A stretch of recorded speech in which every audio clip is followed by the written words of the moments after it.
Baiklah, MKN Pahang akan terus memastikan pematuhan SOP COVID-19 diikuti penduduk terjejas banjir di PPS. Ini memandangkan terdapat trend peningkatan penduduk di beberapa PPS. Jadi kita terus saja bersama Atira Hasuah di Kuantan.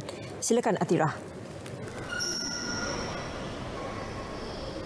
Terima kasih rakan setugas. Saya kini berada di Wisma Belia Kuantan yang merupakan salah satu PPS yang masih dibuka di Pahang, dan setakat ini Pahang masih lagi mencatatkan penambahan pembukaan PPS, dan pastinya penambahan ini mengetatkan lagi prosedur operasi standard SOP yang telah digariskan oleh Majlis Keselamatan Negara MKN sendiri, terutama ketika ini negara kita masih lagi dalam pandemik COVID-19. Dan seketika bersama saya adalah pengarah MKN Negeri Pahang, iaitu Tuan Muhammad Zaira Shahli Shah Zulkifli. Baik Tuan, terima kasih Tuan kerana bersama dengan kami, dan Tuan boleh Tuan terus perincikan mengenai SOP yang perlu dilaksanakan di mana-mana PPS sebelum ianya dibuka. Okey, terima kasih atas soalan tersebut. Bagi mana-mana PPS, sebelum kita nak buka sesuatu PPS itu, pertama sekali apa yang perlu dilakukan adalah PPS itu perlukan disanitasi dulu, disinfeksi dulu, dan selepas proses disinfeksi dibuat, pemeriksaan kebersihan PPS tersebut perlu dilaksanakan bagi memastikan kawasan-kawasan itu bebas daripada serangga-serangga perosak seperti lipas, lalat dan sebagainya. Dan kemudian bekalan air dipastikan ada disediakan di PPS.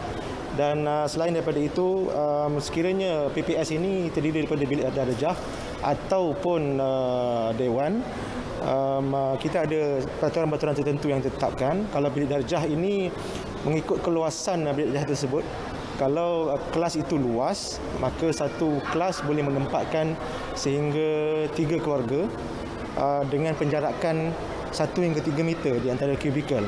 Kalau dalam dewan, penjarakan yang kita minta adalah 1 hingga 3 meter juga antara kubikel tersebut. Kemudian di setiap PPS kita memastikan bahawa ada ruang isolasi disediakan sekiranya ada antara penghuni-penghuni itu sakit, demam atau batuk, maka kita bawa ke ruang isolasi untuk dirawat. Dan kemudian selain daripada itu, sebarang lawatan-lawatan di PPS, kita perlu memastikan bahawa ada penjarakan dibuat di antara orang yang melawat dan juga mangsa banjir di dalam kubikel tersebut.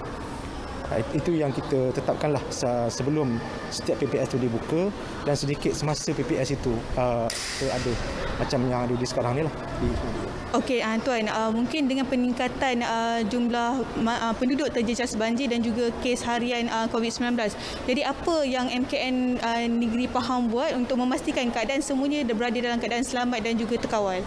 Okey, berkaitan dengan mangsa banjir tadi, di PPS ini, pertama kita memastikan bahawa kawalan SOP itu dilaksanakan di setiap PPS, seperti penyediaan hand sanitizer, pemeriksaan suhu, dan kita ada pihak kesihatan di setiap PPS bagi menjalankan pemeriksaan secara bersasar kepada penghuni PPS, bagi memastikan tidak ada yang kita nampak ada simptom yang tertentu, dan bagi memastikan kalau ada antara penghuni yang mempunyai simptom, maka diasingkan ke ruang isolasi tadi.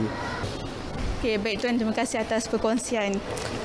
Dan harus diingatkan sekali lagi, sama ada mereka yang terjejas maupun tidak dengan situasi banjir sekarang, anda dinasihatkan agar sentiasa patuh dan mengikuti SOP yang ditetapkan bagi mengelakkan wujudnya penambahan kluster baru, terutama di pusat pemindahan sementara ini.